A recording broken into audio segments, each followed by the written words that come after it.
नमस्कार दोस्तों, हिंदी कहानी 2.0 चैनल में आपका स्वागत है। तो आज हम कहानियों की अगली कड़ी में खुशवंत सिंह की लिखी कहानी लंदन की प्रेम कथा को सुनते हैं। लेकिन उससे पहले आप सभी लोग से एक विनम्र अनुरोध है कि अगर चैनल पर नए हैं तो चैनल को सब्सक्राइब ज़रूर कीजिएगा। कहानी अच्छी लगे तो लाइक शेयर कमेंट ज़रूर कीजिएगा। तो चलिए शुरू करते हैं कहानी लंदन की प्रेम कथा। कृपया ध्यान दें, हम 15 मिनट में लंदन हवाई अड्डे पर उतर रहे हैं। मेहरबानी करके अपनी सीट बेल्ट बांध लीजिए और धूम्रपान मत कीजिए, धन्यवाद। दरवाजे के ऊपर लगी पट्टी पर लाल अक्षर चमकने लगे, सीट बेल्ट बांध लीजिए, धूम्रपान मत कीजिए। कामिनी ने खिड़की से बाहर देखा। वे सफ़ेद रुई की तरह चारों ओर फैले बादलों के बीच उड़ रहे थे। उसे विश्वास नहीं हो रहा था कि कुछ ही मिनटों में वह इंग्लैंड पहुंच जाएगी। वह इंग्लैंड जिसके बारे में उसने लंदन की किताबों में पढ़ा था और अपने परिचितों से सुना था और जिसके बहुत से चित्र भी देखे थे। परंतु प्रेम कथा, यह कभी नहीं सोचा था कि वह खुद एक दिन वहां जा पहुंचेगी। उसे लगा था कि चमत्कारों का युग अभी खत्म नहीं हुआ है। महीने भर तक अपनी छात्रवृत्ति के फैसले का बेसब्री से इंतजार करके फिर पासपोर्ट, वीज़ा और फॉरेन एक्सचेंज, इनकम टैक्स वगैरह की मुश्किलों से गुजरकर तथा स्वास्थ्य संबंधी सर्टिफिकेट प्राप्त करके अब वह वास्तव में लंदन की भूमि पर पैर रखने जा रही थी। आपकी seat belt madam, air hostess ने धीरे से कहा। अरे हाँ, सॉरी, कामिनी बुदबुदाई और बेल्ट कमर से बांध ली। वह सोच रही थी कि यहाँ पता नहीं कैसे बीतेगी। उसने जो कुछ पढ़ा था और जो सुना था उसके अनुसार इंग्लैंड देश सुंदर था, परंतु यहाँ के लोगों के बारे में उसे संदेह था। इनके कारण उसके परिवार ने बहुत कुछ झेला था। सत्याग्रह के ज़माने में उसके पिता तथा भाइयों को जेल में रहना पड़ा था और वहाँ उन्हें मारा पीटा भी गया था। उसे खुद जब वह यूनिवर्सिटी के पहले साल में ही थी, 7 दिन के लिए जेल की हवा खानी पड़ी थी। वह कभी किसी अंग्रेज से नहीं मिली थी, सिवाय उस मजिस्ट्रेट के जिसने उसे सजा दी थी। रॉबर्ट स्मिथ नाम था उसका, परंतु क्या इसे मुलाकात कहा भी जा सकता है? वह एक अद्भुत घटना थी। सन 1942 के भारत छोड़ो आंदोलन का जमाना था। कॉलेज की कुछ लड़कियों ने मिलकर सड़कों पर जुलूस निकाला था, देशभक्ति के गाने गाए थे और जब कभी कोई अंग्रेज दिखाई देता भारत छोड़ो के नारे लगाते। पुलिस ने उन्हें गिरफ्तार कर लिया। उसके अलावा सब लड़कियों ने माफ़ी मांग ली और उन्हें चेतावनी देकर छोड़ दिया गया, लेकिन उसे थाने में बंद कर दिया और शाम को Robert Smith ICS district magistrate के सामने पेश किया गया। कामिनी को वह दृश्य अच्छी तरह याद है। बरसातों के दिन थे। कचहरी के कमरे में पसीने, कागज और स्याही की मिली-जुली बदबू बसी हुई थी। चारों तरफ अंधेरा था, लेकिन मजिस्ट्रेट और क्लर्क की मेज़ों पर ऊपर लटके बल्बों से रोशनी के गोले दिखाई दे रहे थे। क्लर्क अपने सामने बिखरी पीले रंग की कागजों की फाइलों में उलझा हुआ था। मजिस्ट्रेट युवा था और उसके बाल हल्की लाली लिए हुए थे। वह आधी बाहों की सफ़ेद कमीज पहने था, जिस पर बीच तक ढीली हुई की टाइट लटक रही थी। वह कोई किताब पढ़ने में लीन था और पेश किए जा रहे लोगों की तरफ देखता भी नहीं था। क्लर्क ने कामिनी का नाम बोला, उसके पिता का नाम बताया और उसने क्या अपराध किया है यह भी बताया। फिर क्लर्क ने ही प्रश्न किया, अपराधी है या नहीं? नहीं।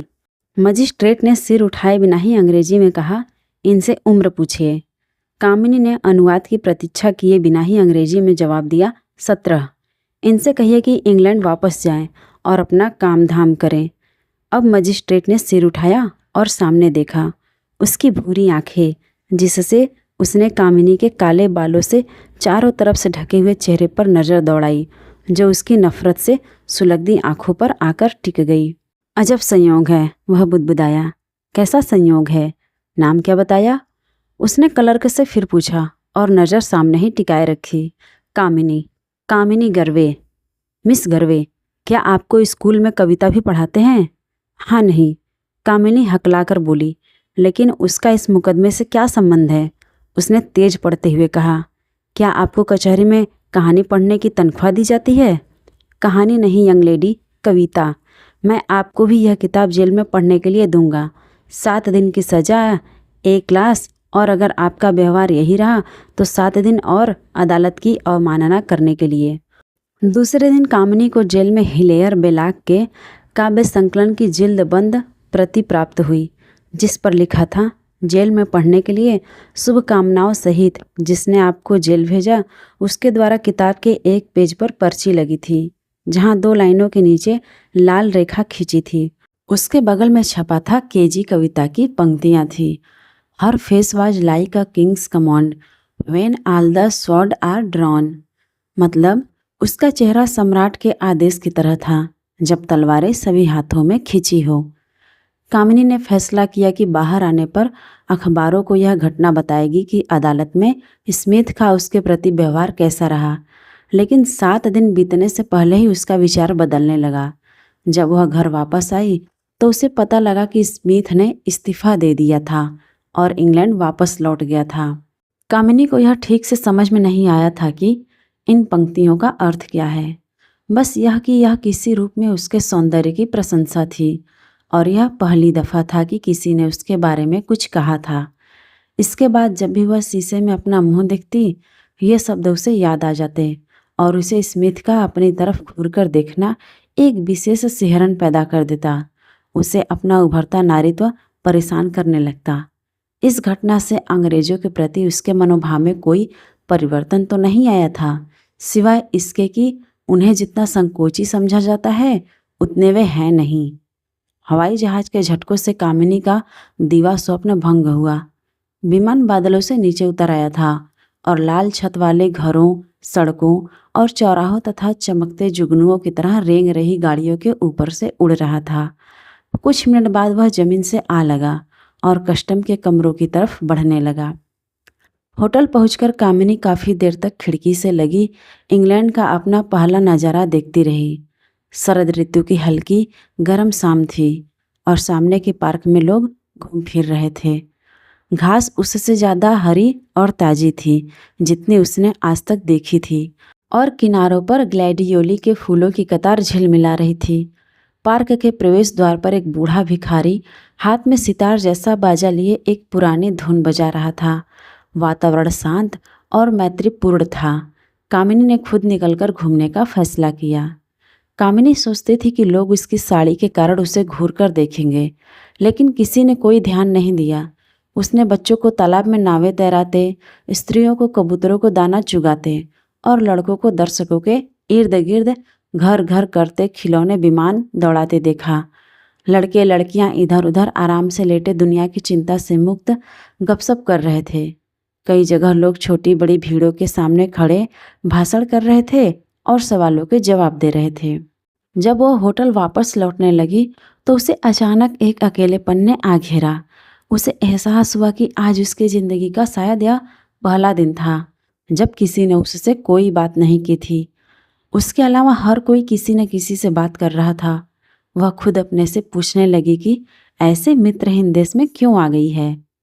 आने वाले दिनों में भी उसे अपने इस प्रश्न का कोई उत्तर नहीं मिला। बहुत जल्द उसकी ज़िंदगी एक क्रम में बंध गई, जिसमें 1-1.5 पैसे के टिकट पर बस यात्रा करके अंडरग्राउंड स्टेशन पहुंचना, वहां से ठसाठस भरी ट्यूब ट्रेन में लटकन पकड़कर आधा घंटा सफ़र करके लेक्चर सुनना, कैफेट एरिया में लंच लेना, फिर और लेक्चर सुनना और फिर एक बार लटकने थामकर ट्यूब ट्रेन और बस से घर वापस आना।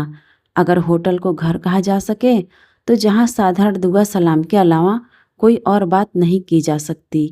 ज़रूरी बातें भी धीरे धीरे और फुसफुसाकर की जाती हैं और जहाँ मरघट का सन्नाटा चारों ओर पसरा होता है, जिसे अखबारों की सड़क भी कभी कभी भंग करती है। भारत छोड़ने के समय से कामिनी के मन में यह उम्मीद तो थी कि हो सकता है कभी स्मिथ से कहीं वह टकरा जाए। हालांकि वह जानती थी कि यह मूर्खता की बात है, क्योंकि वह अफ्रीका या अमेरिका कहीं भी रह सकता था।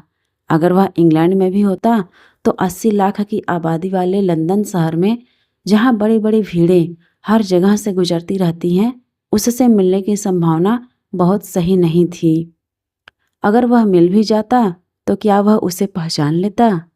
वह उससे क्या कहती या वही क्या कहता? उसने टेलीफोन की डायरेक्टरी में उसका नाम देखा, लेकिन स्मिथ नाम के लोगों से पन्ने भरे पड़े हुए थे। आर अक्षर लगे स्मिथ भी ढेर सारे थे। अगर वह सही नाम पाकर फ़ोन करती तो क्या बताती कि उसने फ़ोन क्यों किया है। लेकिन यह विचार जैसे उसके मन में जमकर बैठ गया था। उसे विश्वास था कि यदि वह इच्छा करेगी तो किसी न किसी तरह कहीं न कहीं वह उसे मिल ही जाएगा। उसने कहीं पढ़ रखा था कि जो लोग एक ही वस्तु के प्रति आकृष्ट होते हैं वे अक्सर मिल जाते हैं। उसने अपने दिमाग में इस भेंट की रूपरेखा भी खींच ली थी। वह अपना हैट हाथ में लेकर कहेगा, मिस गर्वे, क्या आप मुझे पहचान रही हैं? मेरा ख्याल है आप मिस्टर स्मिथ हैं।